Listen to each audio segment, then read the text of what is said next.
Hello dear students.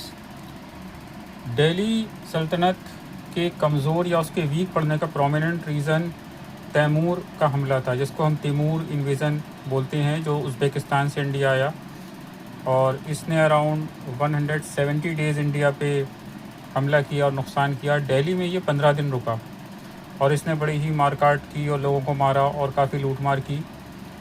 तो जब इसका हमला हुआ, इसको तैमूर लंग बोलते थे because he used to limp. इसके चलने में हमको हल्की सी लंगड़ाहट दिखाई देती थी। और यहाँ पर इसका जो हमला दिल्ली पे हुआ था 15 दिन के लिए, it was in 1398। Tughlaq dynasty का लास्ट एम्परर नसीरुद्दीन मोहम्मद शाह था और इसके बाद तुगलक डायनेस्टी ख़त्म हो गई।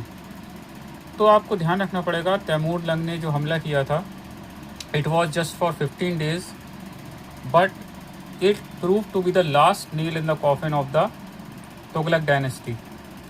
तो यहाँ पर उसके बाद खिजर खान, जो तैमूर जिसको गवर्नर बना के गया था, उसने एक नई डायनेस्टी को इस्टेब्लिश किया जिसको सैयद डायनेस्टी कहा गया। इसका टाइम पीरियड बहुत कम है, अराउंड 47 ईयर्स तक ये डायनेस्टी रही और इसके पास काफ़ी छोटी टेरिटरी थी। इसके पास बहुत बड़ी टेरिटरी नहीं थी, काफ़ी छोटी टेरिटरी थी as compared to the vast Tughlaq empire.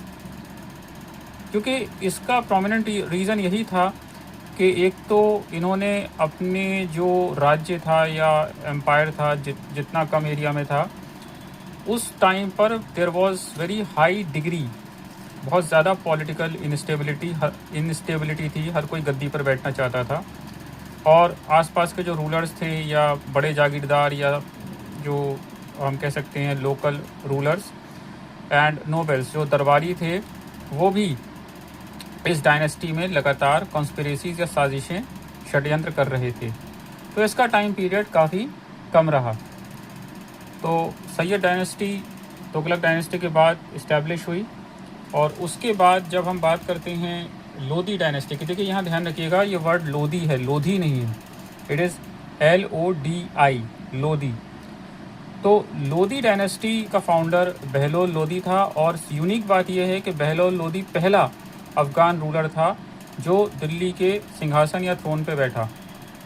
तो लोधी डायनेस्टी बेसिकली एक अफ़गान रूलर की डायनेस्टी थी या उनकी ब्लड लाइन थी एंड इन्होंने नॉर्थ इंडिया में एक बड़ा एरिया फिर से हासिल किया। मतलब लोधीज़ ने जो पहला एक उनका लैंडमार्क अचीवमेंट माना गया, रिस्टोर द कंट्रोल।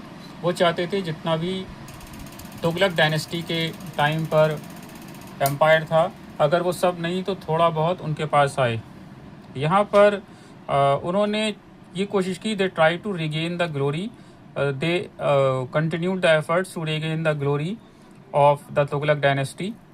उसके बाद इनमें सिकंदर लोधी बहुत अच्छा एडमिनिस्ट्रेटर था। मतलब उसका जो भी प्लानिंग होती थी या सिटी को बसाना हो, बनाना हो, बिकॉज सिकंदर लोधी फाउंडेड आगरा को जो क्रेडिट जाता है बसाने का, सिकंदर लोधी। और यहाँ पर वही चीज़ आ गई, इंटरनल कॉन्फ्लिक्ट्स और राइवलरीज। तो जो दुश्मनियाँ थी या अंदर जो साजिशें थी, वो इस एम्पायर के ख़त्म होने का सबसे मेन रीज़न बनी। तो ये दिखाता है कि तुगलक डायनेस्टी जो काफ़ी लंबी चली, उसके बाद शॉर्ट टर्म के लिए अराउंड 47 ईयर्स सैयद डायनेस्टी आई और फिर ये लोधी डायनेस्टी।